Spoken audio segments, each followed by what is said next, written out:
¿Qué tal? Buenos días. Bueno, yo soy Diego Carracedo, soy psicólogo clínico en el Hospital Universitario La Paz de Madrid, profesor de CEDE de Psicología Clínica Infantil y también tutor PIR.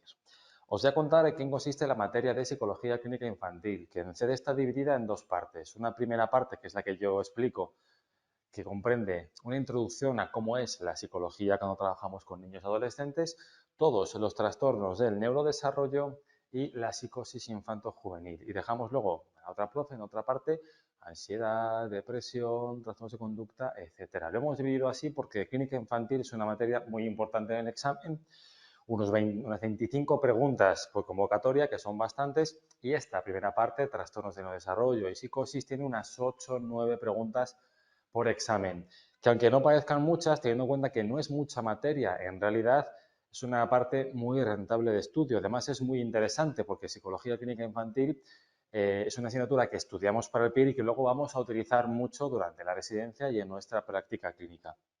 Esta asignatura tiene un tema introductorio donde vamos a hablar de cómo es trabajar con niños, cómo es trabajar con esos padres de esos niños, cómo evaluamos a unos niños, las prevalencias que hay en trastornos mentales en esta población y después vamos trastorno a trastorno hablando de un poquito de historia, los criterios diagnósticos, cómo evaluamos, cómo diagnosticamos, los modelos etiológicos, por qué sucede todo esto y la intervención. ¿De acuerdo? ¿Qué trastornos vamos a ver? Pues aquí vemos trastornos del espectro del autismo, que es un tema muy interesante y de candente actualidad.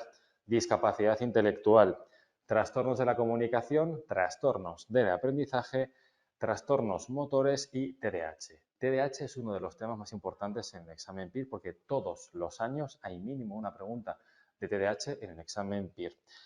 Y luego tenemos psicosis, que no es un trastorno del neurodesarrollo, como ya sabréis, ¿no? Los que sois psicólogos y psicólogas, pero que bueno, va en este bloque, porque bueno, es un bloque más pequeño. Y en psicosis vemos tanto cómo es la esquizofrenia, la psicosis en niño, como los estados mentales de alto riesgo que suelen aparecer ya en la adolescencia. Todo esto, ¿de dónde lo estudiamos y cómo? Pues tenemos dos manuales. Tenemos un manual de clínica, que en este manual están, digamos, recogidos los criterios diagnósticos, pues DSM-5 y CIE-11 sobre todo, y también los modelos de psicopatología, que sobre todo es el manual de psicopatología de Belloc, muy reciente, con los modelos teóricos, la historia y las propuestas que existen, ¿no?, para comprender por qué sucede todo esto. Y luego tenemos un segundo manual, que además se refuerza con un curso de tratamientos, donde está la intervención.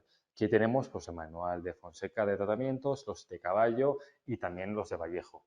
Entonces, hay una parte, ¿no?, de entender y conocer qué trastornos hay, cómo evaluarlos, cómo diagnosticarlos, y una segunda parte de cómo intervenir, que se va entrelazando todo esto apoyado por los esquemas que tenéis para clase, que es un resumen de los manuales para hacer los repasos mucho más accesibles e ir al grano, todas las aplicaciones de CEDE, CEDE Memory, CEDE Exam, los simulacros, que lo que hacemos es hacer preguntas muy similares, ¿no? Además, las de clínica infantil son preguntas muy buenas en el sentido de que son de casos prácticos, de diagnóstico, de herramientas de evaluación, de qué tratamiento es el útil, y todo esto lo vemos en las clases, lo tenéis en el manual y, por supuesto, siempre tenéis un foro de dudas, porque es verdad que las asignaturas de clínica pues, pueden generar dudas, incluso a veces curiosidades que hay que resolver cuanto antes para que el estudio pues, bueno, se haga más ameno y llevadero.